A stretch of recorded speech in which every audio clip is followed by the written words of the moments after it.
passable, this. Hey, boys, very, very passable.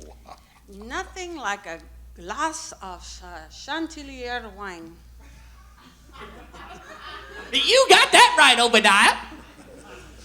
Who'd have thought 30 years ago we'd be sitting here like this, drinking Chateau de Chasselier wine? Well, isn't that just right? You know, in them days, we'd have been glad to have the price for a cup of coffee.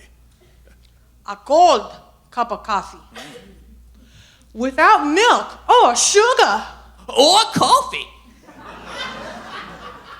In a filthy crack cup. Well, when I was young, we didn't even have a cup to drink out of. We had to drink out of a rolled up newspaper. The best we could manage was to soak on a damp cloth. But you know, we were happy in those days, though yes. we were poor. No, because we were poor. Yeah, my old dad used to say to me, son, money can't buy you happiness. Well, he was right. I was happier then and I had nothing. I can't breathe. I'm in danger. But I was in danger then. We used to live in a tiny, tiny house with great big holes in the roof. Huh. A house? You were lucky. We lived in one single room, all 126 of us. Oh. No furniture, okay? Where's the and space? half the floor was missing. We had to sleep huddled like this in the corner for fear of falling. But you were lucky to have a room. We used to have to live out in the corridor. Oh, we used to dream of living in the corridor. Would have been a mansion to us. We lived in an old water tank on a rubbish heap. We got woke up every morning by having a load of rotten fish dumped all over us. House, huh? Well, when I said house, I meant a hole in the ground covered by a tarp. But to us, it was a house. Well, we were evicted from our hole in the ground. We had to live in a lake. But you were lucky to have a lake.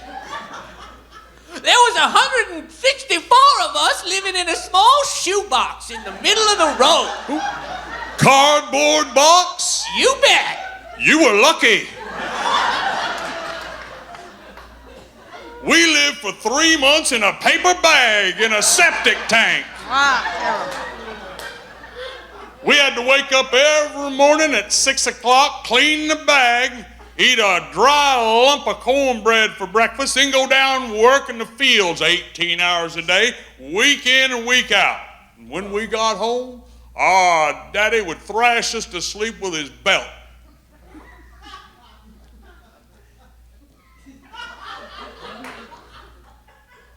Pobrecito. Pobrecito. We had to wake up at 3 o'clock in the morning from the lake. We had to clean the lake, okay? And then eat a handful of hot gravel, okay? Yes. And then go to work at the mill, and we had to get, for 2 months, 2 pesos, okay?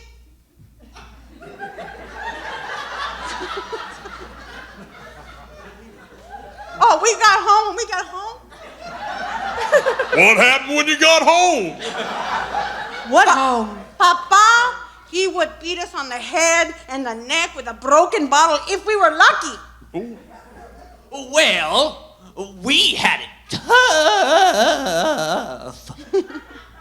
We used to have to get up out of the shoebox at 12 o'clock at night and lick the road clean with our tongues.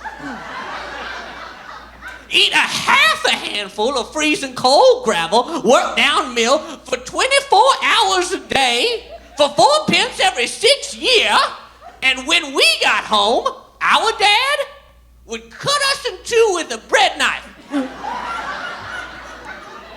Right. Right.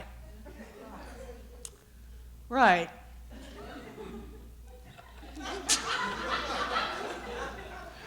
Not wrong. Right. But here's my story. Give me one word. Oh, yeah. When did you have to get up? I was so into being right that nothing else mattered. Here's the deal. But here's the truth. I had to get up every morning at 10 o'clock at night, half an hour before I went to bed. And then eat a cup of cold poison, go down and work 29 hours a day at the mill, and pay the mill owner permission to come to work. And when we got home, our dad would kill us and dance about upon our graves singing hallelujah. Well, you try to tell the young people of that today, they won't believe you. Nope, They won't believe it. They won't No. believe No, you. no.